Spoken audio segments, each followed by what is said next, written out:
ये भारतीय जनता पार्टी गरीबों, पिछड़ों, दलितों, अक़लियत के लोगों की दुश्मन है।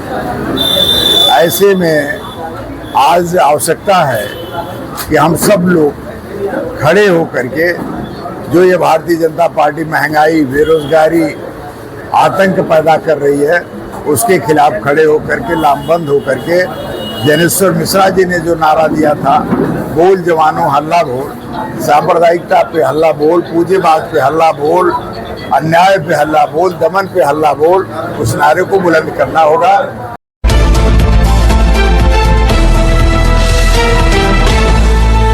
आप देख रहे हैं खबरों नजर चैनल।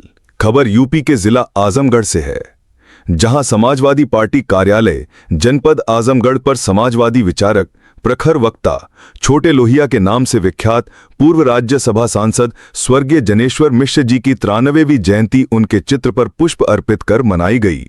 आयोजित गोष्ठी को संबोधित करते हुए जिला अध्यक्ष हवलदार यादव ने कहा कि ज्ञानेश्वर मिश्र मनसा वाचा कर्मणा पूर्ण समाजवादी थे। डॉक्टर लोहिया के सानिध्य में रहकर समाजवादी आंदोलन को गति प्रदान किया। सादगी, ईमानदारी कूट कूट कर भरी थी। सरकार में मंत्री बनने का भी अवसर मिला, लेकिन उनके ईमानदारी की चर्चा आज भी होती है। उन्होंने नेताजी मुलायम सिंह के साथ साथ रहकर नेताजी द्वारा किए गए आंदोलन, धरना प्रदर्शनों में अग्रणी भूमिका निभाया। उन्होंने कहा था कि मेरी इच्छा है कि मैं जनता के हितों के लिए सड़कों पर संघर्ष करते आखिरी सांस लूं। 22 जनवरी 2010 को इलाहाबाद में सड़क पर आंदोलन के बाद उनकी मृत्यु हुई। नेताजी उनको अपना नेता मानते थे, वह सम्मान देते थे।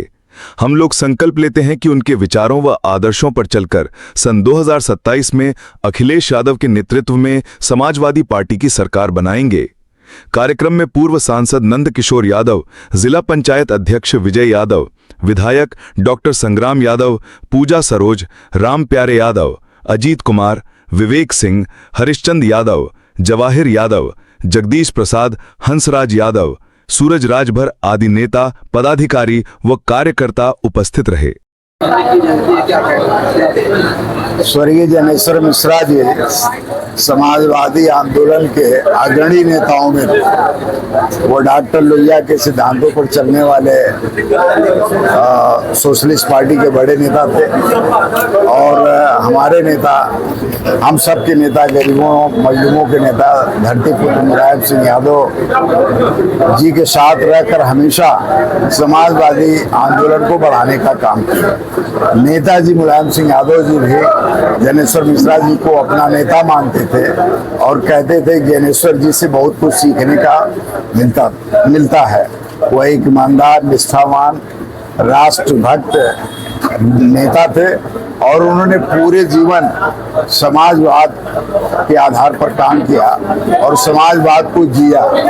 और मरते समय भी उन्होंने कहा था कि मैं अपना जीवन सार्थक तब मानूंगा कि जब मैं सड़कों पर आंदोलन करते हुए मेरी मृत्यु हो जाएगी। और वही हुआ कि जब एक बार पूरे देश में समाजवादी आंदोलन शुरू हुआ था और उसमें इलाहाबाद में उसका नेतृत्व कर रहे थे, भारत बंद था, उसी दिन उनकी मृत्यु हुई थी। और उन्होंने जो कहा उसके अनुरूप आचरण भी किया।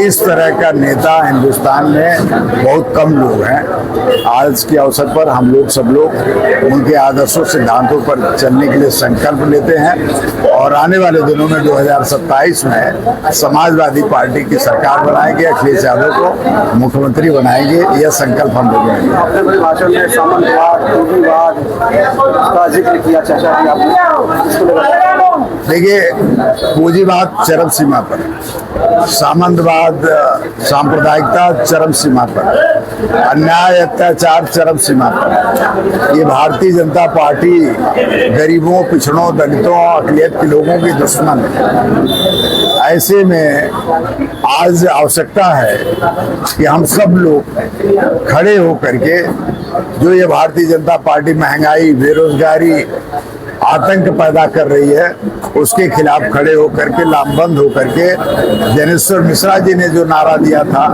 बोल जवानों हल्ला बोल, सांप्रदायिकता पे हल्ला बोल, पूजेबाज पे हल्ला बोल, अन्याय पे हल्ला बोल, दमन पे हल्ला बोल, उस नारे को बुलंद करना होगा।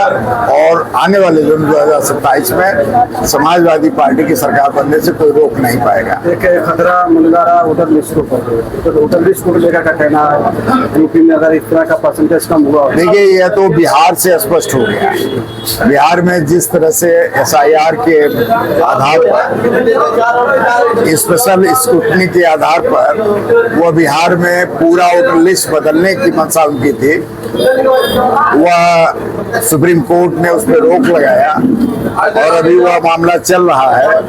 उसी तरह का वो पूरे देश में करने का उनका मंसूबा है। उन्होंने जो पिछले चुनाव जीते, चाहे लोकसभा का, चाहे वो विधानसभा हरियाणा, चाहे वो विधानसभा महाराष्ट्र का चुनाव, इसी तर्ज पर जीता। अपने फर्जी वोट बढ़ाए और हमारे असली वोटों को, जो विरोधियों के थे, उसको काटने का काम किया, उसको डिलीट करने का काम किया। और आज उनकी चोरी पकड़ ली गई है। आज मैं धन्यवाद दूंगा उच्चतम न्यायालय को कि आज उच्चतम न्यायालय ने उन बातों को संज्ञान लिया है और मैं समझता हूँ कि आने वाले दिनों में यह न्याय की जीत। उमर अंसारी की गिरफ्तारी आप किस तरह देखते हैं? ये राजनीतिक गिरफ्तारी है। वो नहीं चाहते कि कोई यहाँ पर उनके कैंडिडेट के खिलाफ चुनाव लड़े, लेकिन उनकी मंशा फलीभूत नहीं होगी। यह जो इलाका है, खासकर पूर्वांचल, एक क्रांतिकारियों समाजवादियों का गढ़ रहा है और इस गढ़ में उनकी जोर जबरदस्ती, अन्याय और अत्याचार नहीं चलेगा। हम लोग डट का मुकाबला करेंगे और उनको चुनाव लड़ाने का काम करेंगे।